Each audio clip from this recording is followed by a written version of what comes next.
보셈의 후다닥 세계사 그 15번째 시간입니다. 이 시간에는 청나라의 건국과 발전에 대해서 살펴보도록 하겠습니다. 청나라는 누르하치가 팔기제라고 하는 것은 그 8개의 깃발이라는 의미인데요. 만주족 사회를 군사적으로 재편한 거죠. 여진족이 이제 만주족 아닙니까? 여진족 사회를 누르하치가 이제 군사적으로 재편해 가지고 만든 조직입니다. 처음에는 초기에는 그 시족 단위의 조직에서 점차 이제 이게 군사 조직으로 행정 조직으로 발전하게 되는 거죠. 나중에는 그 만주 8기, 그 다음에 몽골 8기, 나중에 중국 한족들까지 한족 8기 해서 청나라의 가장 기본적인 군사 제도로서 기능하게 되고 이들은 청나라 사회 곳곳에 큰 영향을 끼치게 되는 그 사실상 정예 부대다, 청나라의 정예 부대다라고 할 수가 있겠습니다. 누르하치가 이 팔기제를 바탕으로 여진족 사회를 통일하고 누르하치는 건주 여진 출신인데 이제 해서 여진, 야인 여진 등 다양한 여진족들이 있었지 않습니까? 그래서 1616년에 이제 후금을 세우게 되는데요. 2대 왕이었던 홍타이지가 이제 몽골 세력들을 좀 흡수하면서 황제로 등극을 하죠. 그러면서 나라 이름을 청제국으로 바꿉니다.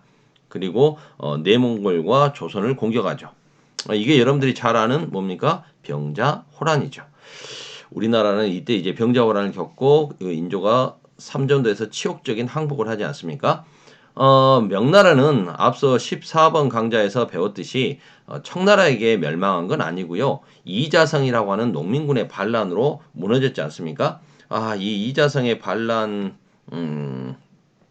뒤에 청나라가 중국 전체를 먹어가는 과정도 한편에 그 굉장히 재밌는 에피소드가 많이 있는데요.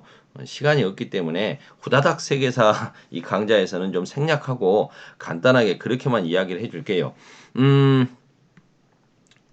장안이라고 하는 곳에서 대순 제국을 세웠던 이자성의 농민군, 농민 반란군이 베이징을 점령하면서 이제 명나라의 마지막 황제가 자살하면서 명나라는 망했지 않습니까? 하지만 명나라가 망했다고 해서 나라가 망했다고 해서 명나라 군대가 다 없어진 건 아니었습니다.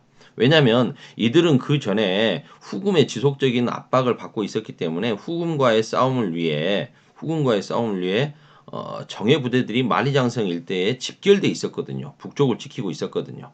내부의 반란으로 나라는 무너졌지만 군대는 여전히 강력한 군대들이 곳곳에 있었다는 겁니다.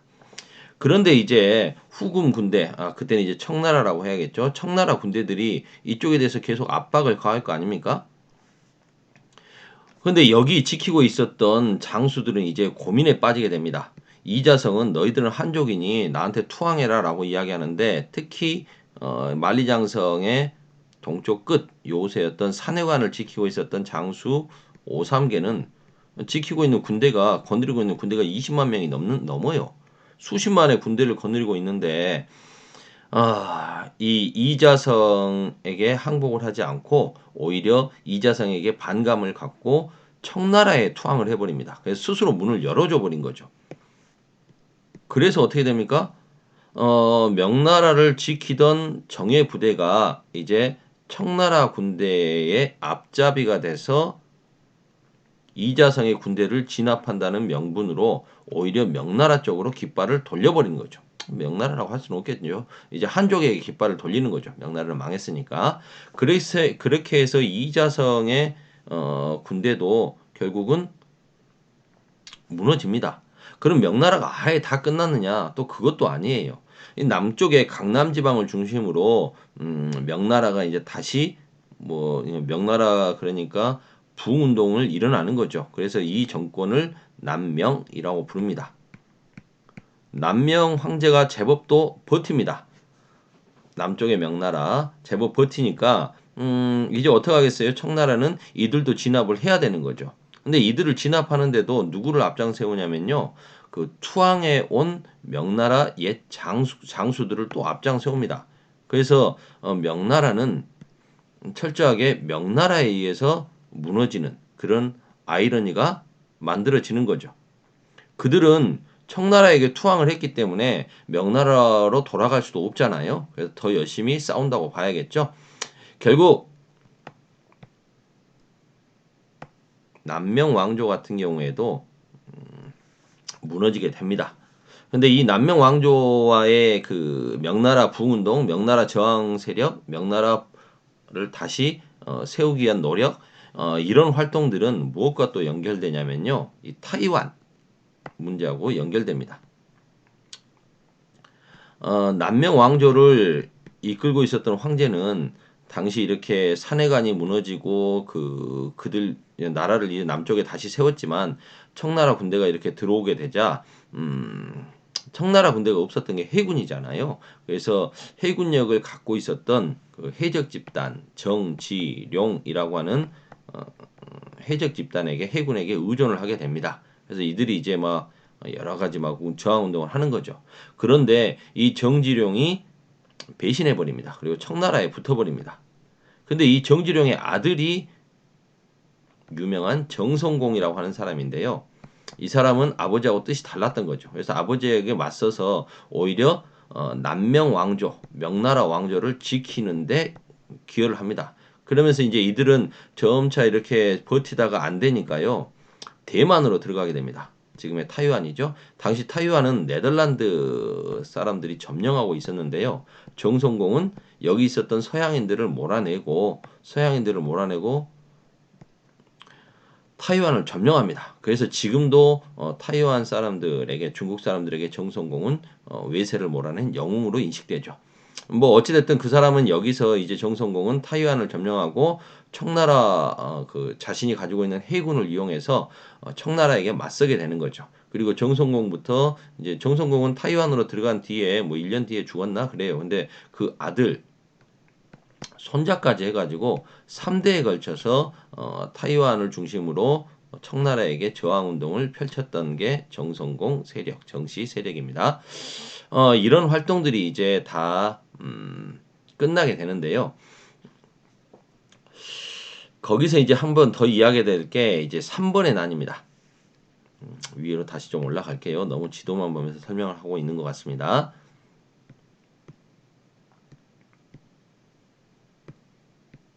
자, 3대 순치제 때 이미 망해버린 명나라의 베이징을 점령하고 그리고 그 투항했던 명나라 장수들을 활용해서 명나라의 잔존 세력들을 진압해 갔다는 이야기를 좀 전에 해드렸습니다.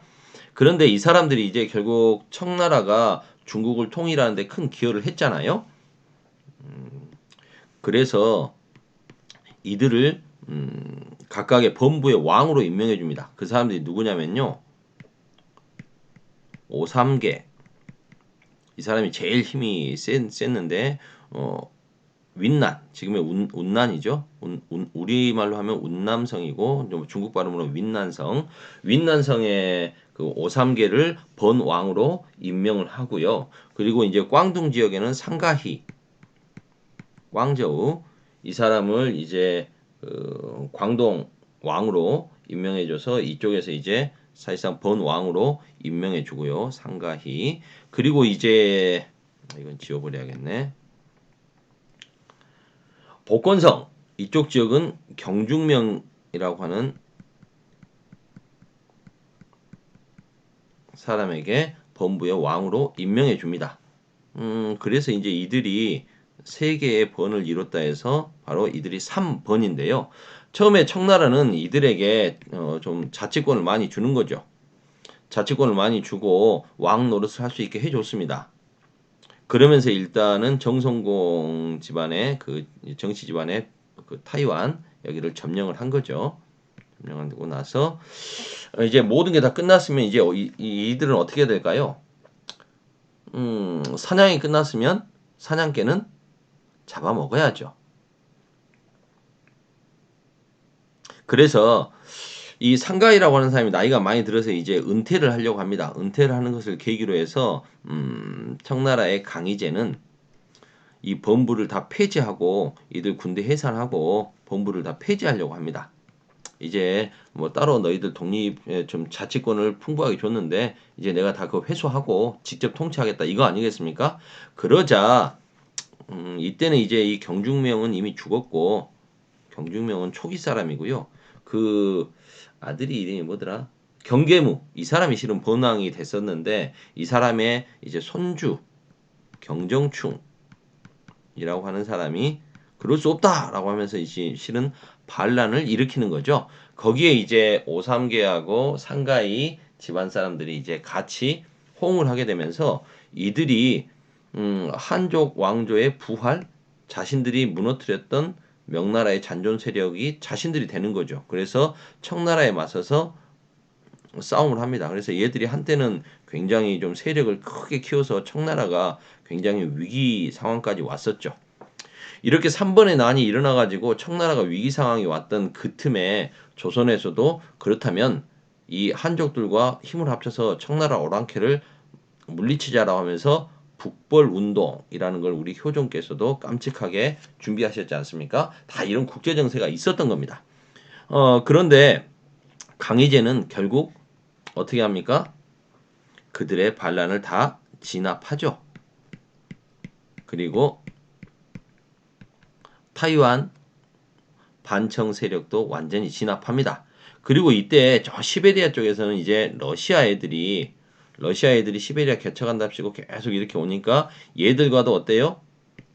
네르친스크 조약을 맺어가지고 국경 문제를 매듭짓습니다. 그리고 이제 외몽골 지역과 티베트 지역까지 완전히 복속을 시키죠. 여기는 이제 범부로 좀 약간 자치권을 줍니다. 이렇게 함으로써 이 강희제 때 이제 청나라는 엄청나게 영토가 넓어지죠. 이건 지도에서 뒤에서 한 번 더 살펴보도록 하겠습니다. 일단 본문 설명하기 힘드니까 좀 지울게요. 그리고 이제 옹정제라고 하는 황제는요, 군기처를 설치합니다.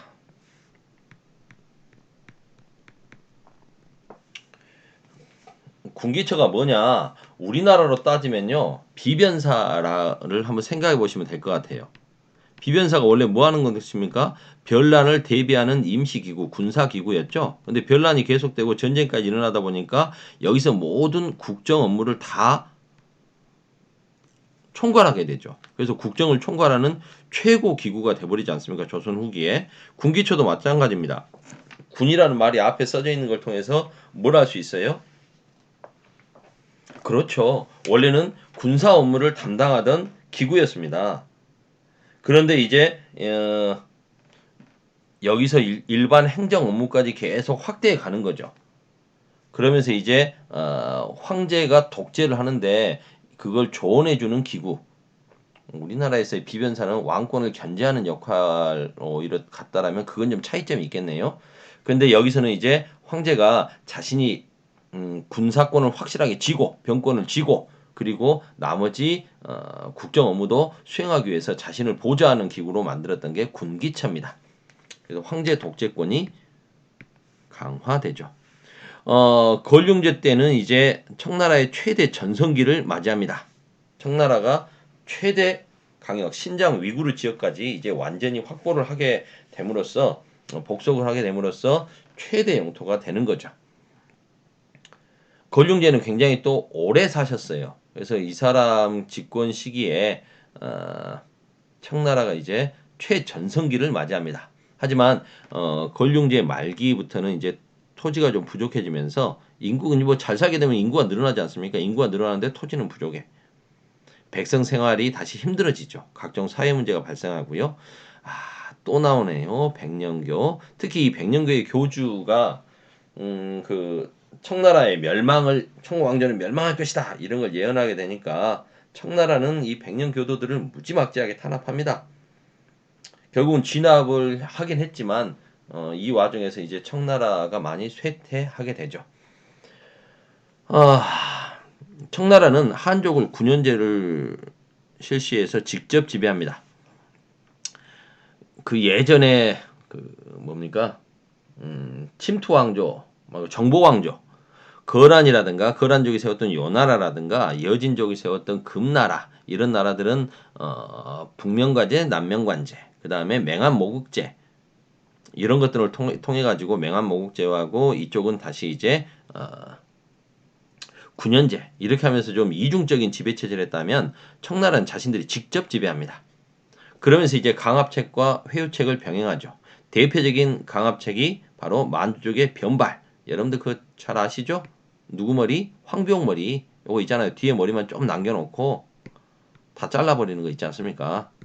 요런 황비용 뻥슈 뻥슈. 요 황비용 머리 만들어 버리는 거죠. 이런 변발을 강요하죠. 중국 만주족의 변발과 중국 옷을 만주족 옷을 강요하고요. 사상을 탄압합니다. 뭐 그럴 수밖에 없겠죠. 만주족에 대해서 조금이라도 좀 불리한 이야기를 쓰거나 하게 되면 가차없이 죽여버립니다. 문자의 옥이라고 하죠. 글 잘못 쓰면 죽게 됩니다. 이렇게 하게 되고요. 그 다음에 회유책으로 한족의 그 지방 세력이었던 그 우리나라 어떤 양반들이죠. 신사층 있죠. 그들을 존중해 줍니다. 그들을 좀 회유해야 사실상 한족을 지배할 수 있다고 생각을 했으니까요. 유교 문화도 존중해 줍니다. 과거제도 시행하고요. 그리고 이제 신기해 요런 걸 합니다. 뭐냐면 관리를 씀에 있어가지고 만주족과 한족을 물론 만주족이 우위에 있습니다만 만주족과 한족을 똑같이 대우해 주는 거죠. 그러니까 중요 관직에 만주족 한 명을 임명하면 한족도 함께 임명해 줍니다. 이게 바로 만한 여기 쓸칸이 좀 그런가요? 만주족과 한족을 함께 쓴다 해서 만한병용이라고 합니다. 만주족과 한족을 함께 쓴다. 그리고 아까 그 지방 신사들의 특권을 인정해 줍니다. 그리고 이제 사고 전서라는 걸 간행하죠. 우리가 문명국이다라는 걸 보여준 겁니다. 한족의 정통 왕조들, 이런 왕조들의 모든 정통성을 우리 청나라가 계승했다라는 걸 보여주는 거죠. 그래서 역대 중국 왕조들이 만들었던 책들이 있죠. 수만 권의 책들이 있을 거 아닙니까? 이걸 네 가지 주제로 분류하는 겁니다. 그래서 사고입니다. 사고 네 가지라는 건 뭐냐면 경전, 사, 역사책, 그 다음 자. 여러분 공자 맹자할 때 자는 스승 아닙니까? 그럼 여기서 자는 뭐겠어요? 그러니까 그들의 사상서죠. 그 다음에 집, 유학자라면 문집 같은 걸 내지 않습니까? 이런 것들 역대 중국의 경전, 역사, 사상, 문학 관련 책들을 싹 모아서 이걸 전체를 다 간행을 합니다. 이게 바로 사고 전서죠. 그래서 청나라가 만주족이 결코 뒤떨어진 그런 나라요, 그런 오랑캐가 아니다라는 걸 보여주는 거 아니겠습니까? 그 다음에 그 최대 영토로 넓어졌다고 했지만 몽골이나 신장 위구르족의 지역, 티베트 지역 같은 경우에는 토착 지배자들을 이용해서 간접 지배했다. 이건 아까 좀 그 확대되어 가는 과정에서 본부로 임명해줬다라는 이야기로 설명을 드렸고요. 그 다음에 조선을 비롯해서 주변국, 특히 베트남, 조선과 베트남에는 전통적인 조공, 책봉 체제를 통해서 우호 관계를 유지했다라고 할 수 있겠습니다. 지도를 통해서 명나라하고 청나라 이야기 한 번 더 확인하고 마치도록 하겠습니다. 이게 지난 시간에 보여줬어야 되는데 시간이 없어서 제대로 못 보여줬어요. 너무 제가 시간에 쫓겼었죠. 명나라 때 그 정화라고 하는 황관을 통해서 영락제가 7차례에 걸쳐 가지고 대외 원정을 나섰다고 했죠. 항해를 통해 가지고 동남아시아 쪽뿐만 아니라 인도, 그 다음에 아라비아 지역, 그리고 지금의 소말리아, 에티오피아 뭐 그쪽 지역이죠. 모가디슈 하면 소말리아 그 수도 아닙니까? 아프리카 동쪽까지. 그래서 여기 가가지고 뭐 기린 아저씨, 뭐 기린 가지고 뭐 이렇게 돌아오고 하지 않습니까? 이렇게 해서 그 해외에 대한 적극적인 개척을 했던 명나라. 나중에는 이제 어떻게 해요? 해금 정책을 실시해서 바다를 다 아이고 지우개를 지우려고 했는데 지도를 흔들어 버렸네.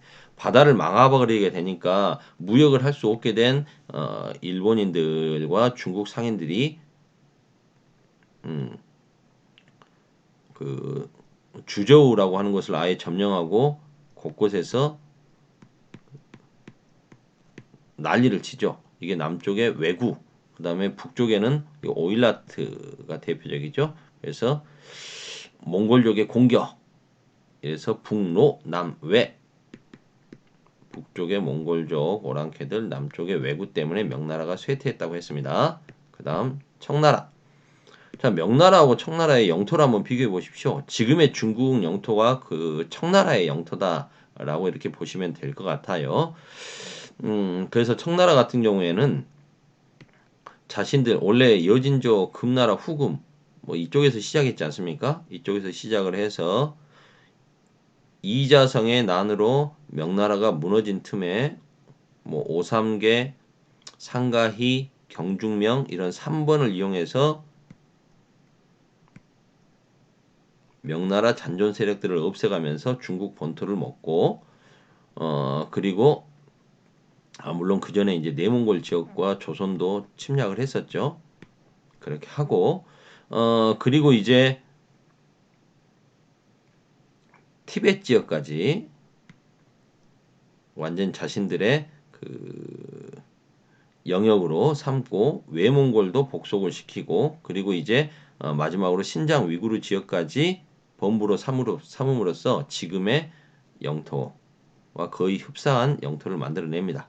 좀 달라진 건요. 나중에 그 몽골 있죠? 몽골 지역에 이쪽에서 이제 내몽골은 청나라가 중국이 가져가고 외몽골은 독립을 해서 그 지금은 그 몽골 인민공화국으로 바뀌게 되지 않습니까? 좀 그런 차이가 좀 있을 뿐 현재 국경과 거의 몽골을 빼고는 현재 국경과 똑같은 청나라의 지금의 영토가 만들어지는 거죠.